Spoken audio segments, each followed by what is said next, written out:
Hey guys, what is going on? In today's video, I'm going to be reviewing set 75292, the Razor Crest. This set has 5 minifigures and 1,023 pieces. This set retails for $120 USD. And, yeah. Let's get started with the review of all the minifigures. So, yeah. So, here is the Baby Yoda minifigure. It is a really small figure, and looks really nice. There is a small amount of printing on the torso, as you can see. His arms don't move, and his arms can't hold it, or his hands can't hold anything, which I'm fine with. And it's really an adorable minifigure, and I think they did a really good job on it. The only downside I think to it is there's like no pink fuzzies in his ears. I would have really liked that if there was. But yeah, this minifigure is really nice, and I think it is honestly really good to scale. Like, as you can see, it's very small compared to the Mandalorian, and like IG-11 and everything. And yeah, all around, I think it's a really nice minifigure, and highly recommend picking up this like minifigure by itself if you don't want to pay pay for the Razor Crest and everything else. So yeah, let's move on to the next minifigure. So here is the Mandalorian. He does come with his like sniper rifle blaster, but I just decided to put a little pistol on him. It doesn't really matter, and I don't think it would affect the purchase as much because it's really just a built gun with a hilt and one of those like I don't know what the pieces are called, but it just, they make his sniper pretty much. He comes with a cape, has no arm printing, no boot printing or anything. I think this figure is pretty nice. I wish there would have been just a little bit more printing on maybe the boots or something like that, but all around it's really just a solid minifigure. I don't like the helmet too much. I think it's really dark, but I still think it looks really good. And yeah, I really do think this minifigure is a nice minifigure. Sadly, though, there is the better counterpart on the market with the Beskar Armor Mando, where you can buy the Trouble on Tatooine for $30. Get this guy in complete Beskar armor with arm printing and everything. But, yeah. Comes with that gray cape, and there is some torso printing on the back. All around, solid minifigure in my opinion. If you need like the regular Mandalorian from season 1, this would be a good minifigure to pick up. I don't know how much he retails for, but I don't think it can be more than $15. And he's also pretty easy to customize. I customized him into Beskar Armor Mando about a year ago, or not a year ago, but when I first got my hands on the ATST Raider and the Mando minifigure. Immediately customized it for Beskar armor, and used an AV Figures resin casted helmet. But yeah, really solid minifigure. So let's get on to the next minifigure. Here is the Scout Trooper minifigure. He has a like regular head, and has printing on the legs, in between the legs, and on the hips. No boot printing, no arm printing. There is some printing on the back torso, and there's printing all the way around the helmet almost. There's like a small gray dot right there and prints all the way around the helmet, which is super nice. This minifigure looks really, really good. I actually don't have any Scout Trooper minifigures. This was my first Scout Trooper minifigure, and boy, is this a great minifigure. Right now, I believe you can only get this in the Razor Crest. Don't quote me on that though, I completely forget.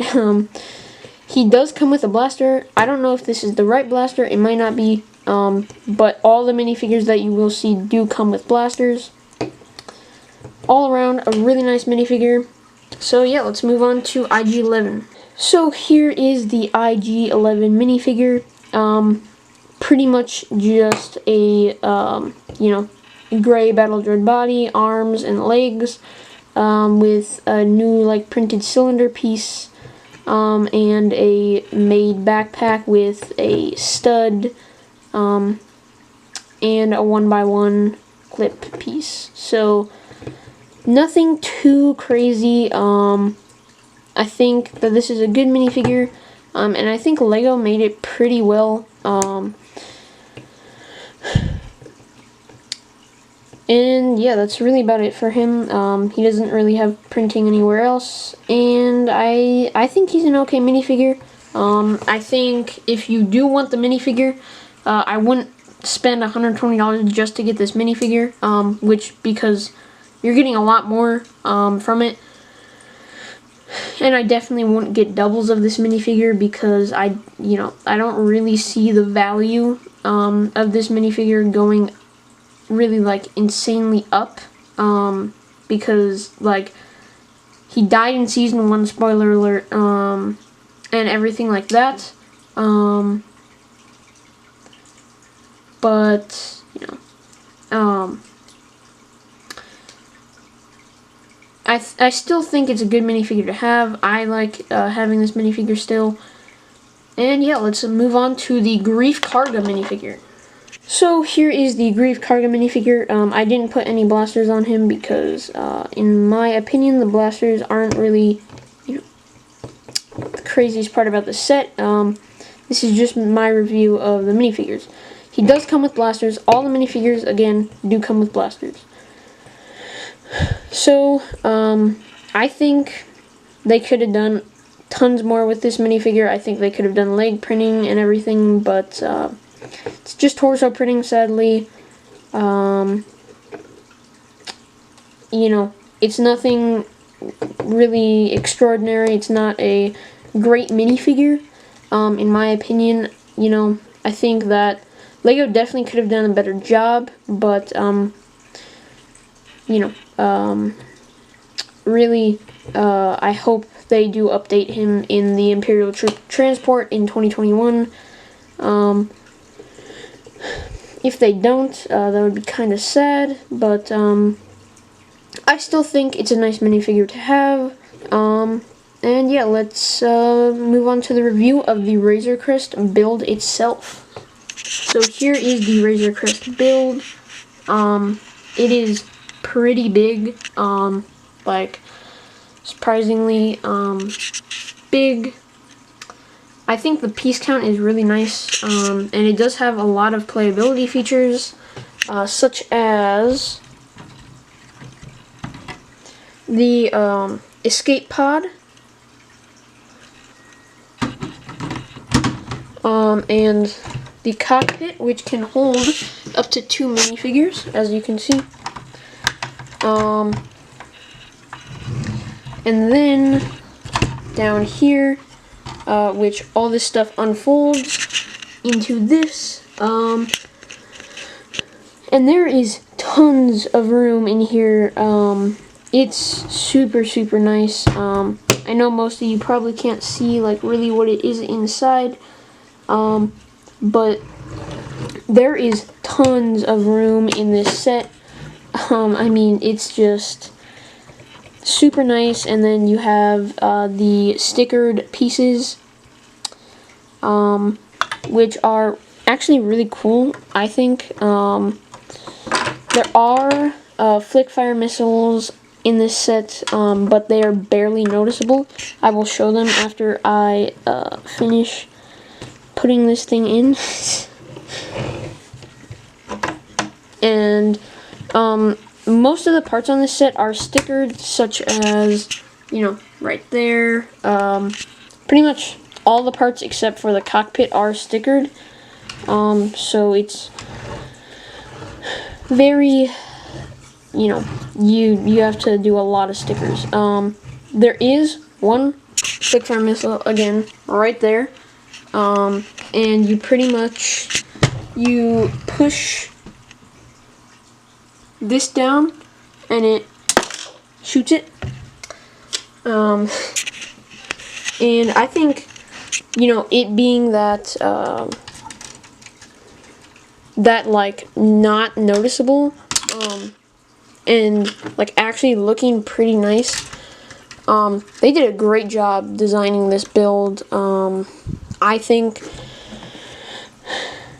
And I really do think that this is a really nice build. Of course, these parts do go like this, on the bottom and such. Yeah, it's really just a nice build. It looks really good. I've noticed there's not too many seams in it, actually. Like right here there is one, but it's covered up by some Technic pieces. Well, not Technic pieces, but the sort of clip pieces. And I think it's a really nice ship. Of course, it did get blown up in Season 2, sadly. But, you know, I still think it's a nice ship. And I think one really cool thing LEGO could do is, if Mando rebuilt the Razor Crest, you know, they could make an expansion set to make it to look how Mando modifies it in Season 3, potentially.